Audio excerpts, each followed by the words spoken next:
3월 31일 하루를 살아가는 아침 묵상. 오늘의 말씀은 누가복음 17장 20절에서 37절입니다. 이 시간엔 그 가운데 20절에서 30절 말씀을 읽겠습니다.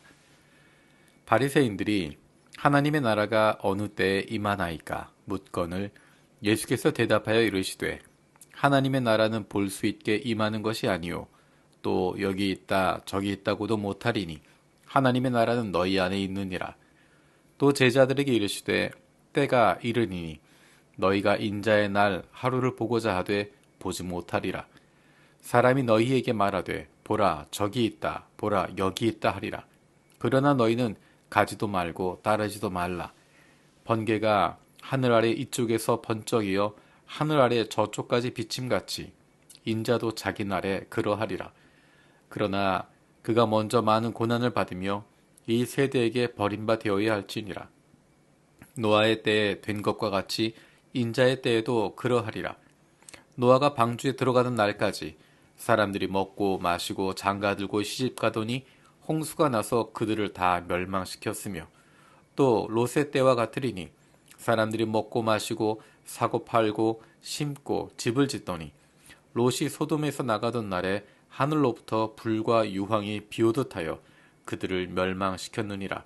인자가 나타나는 날에도 이러하리라. 아멘. 이번 일주일은 영상으로 찍지 못하고 이렇게 오디오로만 아침 묵상을 나누도록 하겠습니다. 양해해 주시면 고맙겠습니다. 오늘 말씀에서 바리새인들이 예수님에게 물어봅니다. 하나님의 나라가 어느 때 임합니까? 바리새인들이 기대하고 있었던 하나님의 나라가 어떤 나라인가? 그것은 눈에 보이는 것이었습니다. 그들이 바라고 있었던 하나님의 나라는 메시아가 임하는 것이었습니다. 메시아는 그들이 생각했던 메시아, 유대인들이 생각했던 메시아는 다윗 왕국을 재건하는 것입니다.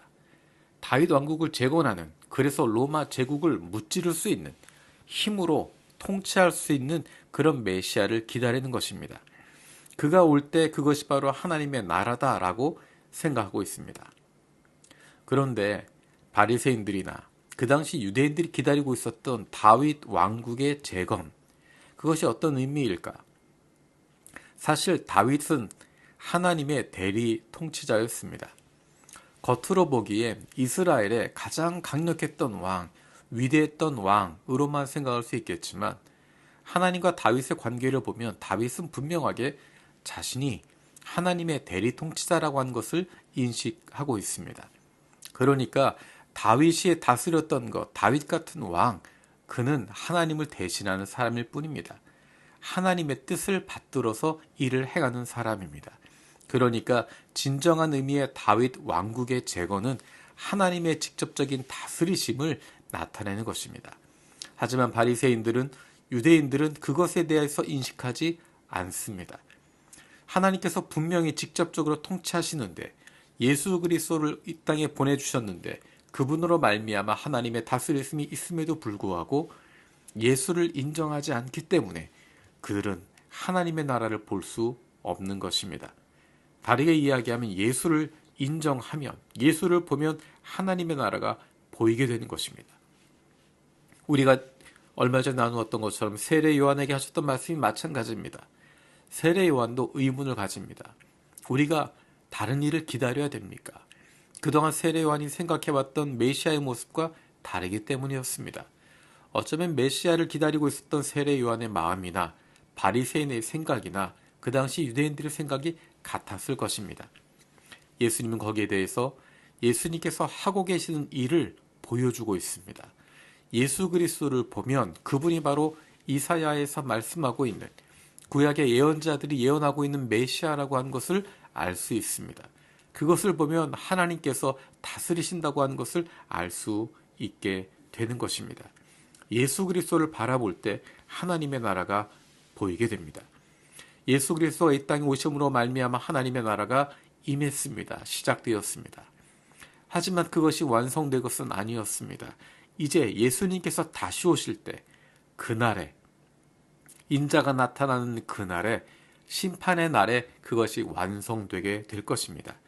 그날을 성경은 인자가 나타나는 날이라고 부르기도 하고 그날이라고 이야기하기도 합니다. 그날은 모든 사람에게 갑자기 나타나게 됩니다. 몇몇 사람에게 비밀처럼 드러나게 되는 그런 것이 아닙니다. 모두에게 나타나게 됩니다. 모두가 알게 됩니다. 아, 오늘이 그날이구나. 바로 지금이 그때구나. 지금이 바로 예수님께서 다시 오신 날이구나. 지금이 심판의 날이구나. 라는 것을 알게 됩니다. 갑자기 닥쳐오게 됩니다. 노아의 때에 그랬던 것처럼, 롯의 때에 그랬던 것처럼 그날에 갑자기 임하게 되는 것입니다. 그러면 어떻게 할 것인가? 매일의 삶이 중요한 것입니다. 매일매일 어떤 삶을 살아가고 있느냐라는 것이 중요한 것입니다. 매일의 삶, 에브리데이 라이프가 중요합니다. 그것을 위해선 삶의 우선순위를 올바르게 세우고 있어야 됩니다. 물질이 첫 번째가 아닙니다.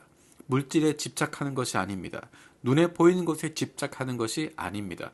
과거를 뒤돌아보는 것, 그것이 아닙니다. 종말을 대비하고 있는 가장 바람직한 태도는 날마다 주님과 함께 동행하는 삶을 살아가는 것입니다. 그 가운데 일상의 삶을 누려가는 것입니다. 세상 속에서 살아가고 있지만 세상의 가치에 매몰되는 것이 아니라 하나님 나라 가치를 가지고 하나님 나라에 속한 사람으로 이 땅 위에서 살아가는 것입니다. 날마다 주님과 함께 동행함을 통하여서 이 땅에 사는 동안에도 주님과 동행하는 함께하는 영생을 누리는 것이고, 그리고 이 땅에서 여정이 마치고 나면 하나님과 함께하는 온전한 영생을 만끽하게 되어지는 것입니다. 예수님이 다시 오시는 것, 종말의 때, 그날은 우리가 기대하고 기대하는 날입니다. 그날을 위해서 오늘을 충실하게 살아가는 것입니다. 매일의 삶, 에브리데이 라이프가 그래서 중요한 것입니다. 매일의 삶 속에서 예수 그리스도를 기억하고 그분의 다스리심이 우리 삶 가운데 이루어지기를 기도하며 그분의 뜻에 순종하며 하루하루를 살아가는 것, 그것이 바로 주님 나라를 기다리고 있는, 주님이 다시 오심을 소망하고 있는 마라나타의 소망을 가진 우리들의 삶의 모습입니다. 살아계신 하나님 감사드립니다. 하나님의 나라, 그 나라가 이 땅 가운데 이루어지길 원하고 우리의 삶 속에 이루어지길 원합니다. 이제 다시 오실 예수님을 기대하며 우리가 이 땅 위에서 살아갑니다. 날마다 마라나타의 마음을 가지고 예수 그리스도와 동행하는 삶을 누리며 이 땅 위에서 우리를 보내주신 그 뜻에 맞는 삶을 살아가는 저희들 되게 하여 주옵소서. 그래서 우리의 매일의 삶을 살아가는 가운데 주님 오심을 맞이하게 하여 주시고 그로 말미암은 기쁨이 우리 안에 넘치게 하여 주옵소서. 감사드리고 예수님의 이름으로 기도드립니다. 아멘.